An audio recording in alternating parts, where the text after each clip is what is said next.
Assalamualaikum warahmatullahi wabarakatuh. Perkenalkan, nama saya Daryono, NPM 2017 43 500 2245. Di sini saya akan menjelaskan apa yang saya pahami tentang manusia adalah makhluk individu. Kenapa seperti itu?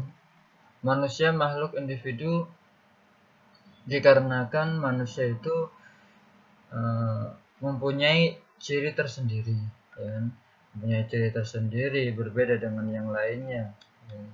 Makanya dia itu disebut dengan manusia individu. Dia menjaga dan mempertahankan karakternya, hakikatnya seperti apa? Menjaga dan mempertahankan harkat martabatnya.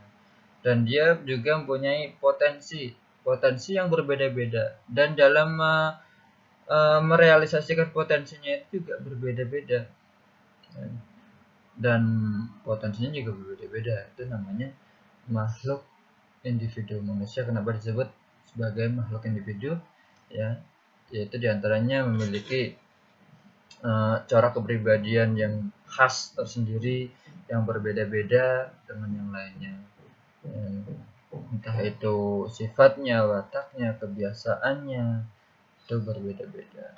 Kemudian memiliki kemampuan juga yang berbeda-beda. Kemudian yang kedua yaitu makhluk sebagai makhluk sosial. Kenapa kok manusia itu sebagai makhluk sosial? Karena yang pertama, dia itu tidak bisa hidup sendiri, ya kan? Pasti memerlukan bantuan, memiliki kebutuhan, ya kan? Dan kebutuhan itu biasanya itu tidak bisa dicukupi sendiri, ya kan? Kemudian memiliki keterbatasan, kemampuannya juga ada batasannya, ya kan? Sehingga tergantung kepada orang lain. Ya. Contoh ya, hal yang kecil, ketika kita lahir, ya kan? Ketika kita lahir juga sudah dimasuk dengan namanya sebagai makhluk sosial, tidak bisa hidup sendiri, pasti ada bantuannya, baik itu dari orang tua, saudaranya, ya kan? Kakek neneknya. Itulah yang dimaksud dengan manusia sebagai makhluk individu, makhluk sosial.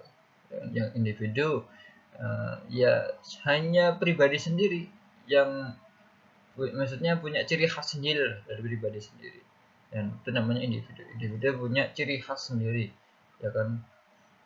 Nggak ada yang nyamai gitu kan, karena setiap orang itu pasti berbeda-beda, baik itu berbeda pendapat, berbeda cara penyampaian, merealisasikannya, itu pasti berbeda-beda.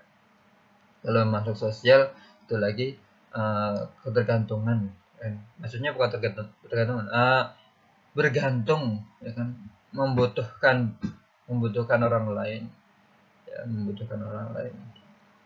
Kemudian pertanyaan yang kedua, apa pendapat saya mengenai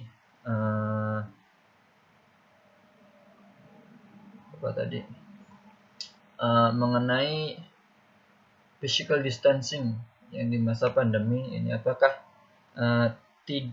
tidak mempengaruhi manusia dalam berinteraksi dalam masyarakat? Menurut saya sih memang physical distancing itu tidak mempengaruhi kita untuk berinteraksi. Karena apa? Berinteraksi itu masih bisa dilakukan, cuma dengan jaga jarak, jaga fisik, ya. Menurut saya sih masih bisa berinteraksi, karena interaksi itu kan baik secara langsung atau tidak langsung, ya kan? Dan physical distancing masih bisa dilakukan untuk interaksi, karena interaksi itu kan ada feedbacknya. Misalnya si A membutuhkan bantuan, ya kan? Atau si A bercakap, ya kan, bersosialisasi, itu kan masih bisa melakukan. Contohnya seorang dosen mengajarkan siswanya dengan cara Zoom, ya kan, menggunakan Zoom. Dosennya bertanya, siswanya menjawab. Ataupun seperti yang sekarang saya lakukan, ini sebenarnya sedang berinteraksi dengan dosen. Berinteraksi dengan dosen, yaitu saya membuat video seperti ini, kemudian saya share sebagai hasil tugas, walaupun toh itu jaga jarak gitu kan, tetapi kan masih ada media-media yang bisa membantu manusia untuk berinteraksi. Ya, itulah kalau menurut saya tidak berpengaruh.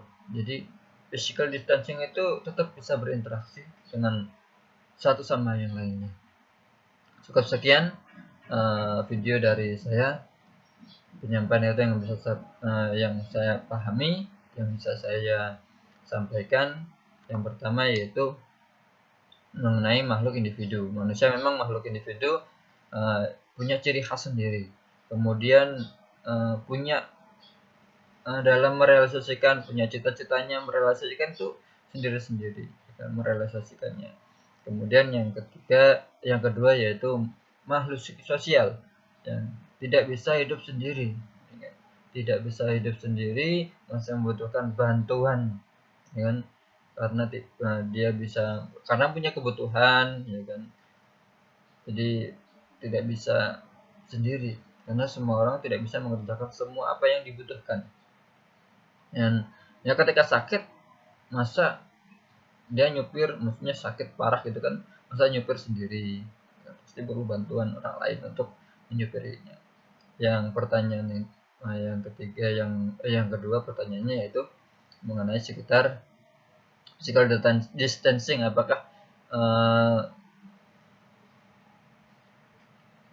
tidak mempengaruhi pada manusia untuk berinteraksi. Kalau menurut saya tidak